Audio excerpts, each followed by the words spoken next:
Reece loses Juniper, Noah, and then Vincent to the Warlock's dark magic, a terrifying erasure. A warning hints at deeper danger. Vincent sacrifices himself, leaving Reece broken and adrift in the void.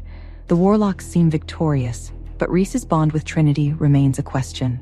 What is erasure? What do the Warlocks want? Is Trinity alive? Can Reece escape the void?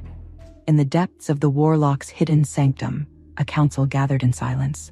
Hooded figures line the circular chamber, the air thick with ancient magic. At the center, standing before an obsidian altar, was the Warlock known only as Calum. He placed a hand on the smooth, dark stone, feeling the raw power humming beneath it. The ritual was nearly complete. A female Warlock stepped forward, her voice laced with satisfaction. "It is done. The wolves are broken." Calum's lips curled into a smirk. Not all of them. The Warlocks around him murmured in agreement. One by one, the Alpha's pack had been erased from the battlefield. Yet the Alpha himself, Reece, still breathed. Calum turned toward the shadows where a group of bound figures knelt in silence.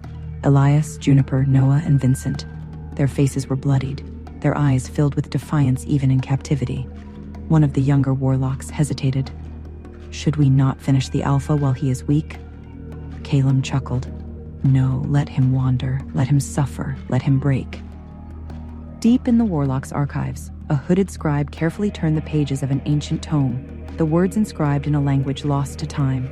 The Warlocks had once been rulers of the supernatural world, feared and respected in equal measure. But their reign had been shattered by the wolves, their power driven into the shadows. The first blood feud had nearly destroyed them. The second would bring their revenge. Calum stood before the book, his eyes narrowing at the passage before him. The Alpha's blood is the key. The Alpha's suffering is the door.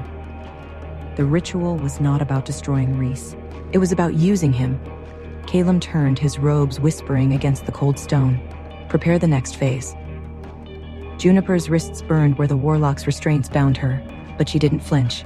Across from her, Vincent was similarly bound, his usual arrogance replaced by quiet rage. Elias knelt in the center, his head bowed, murmuring in low, hushed tones. The Warlocks thought he was broken. He wasn't. Noah exhaled sharply. "They're waiting for something." Juniper's jaw tightened. "They already took enough from us. They won't take more." Vincent smirked, blood dripping from his lip. "That's what you think." The door to their prison creaked open.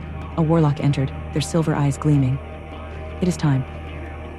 Reece wandered through the darkness, his steps uneven, his body screaming for rest.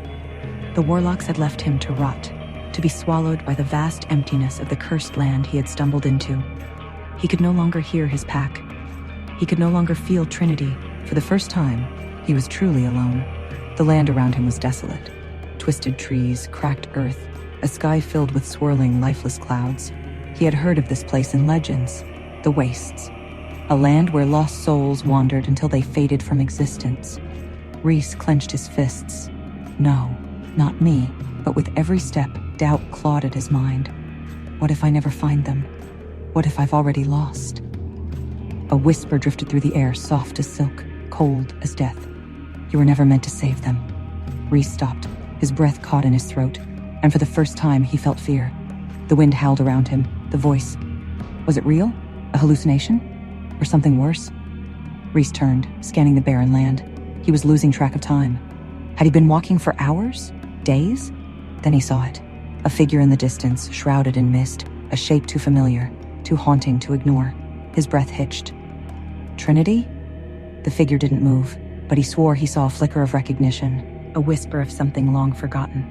Then, just as quickly as it had appeared, the mist swallowed it whole. Reece stumbled forward, his exhaustion momentarily forgotten. But no matter how fast he ran, he couldn't reach her. And the whisper returned, curling around him like a serpent. She is already lost. Reece chased a phantom, lost in the Warlock's cruel game. His pack was broken, his spirit shattered.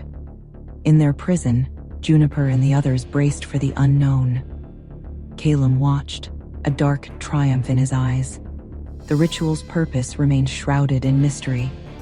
What was the Warlock's true goal? Could Reece escape their trap? And what terrifying power awaited them all? Hey, I am Trinity. Want to know what happens next? Then click the link in the description below and download the Pocket FM app and listen to the exciting episodes of Chosen by Fate, Rejected by the Alpha,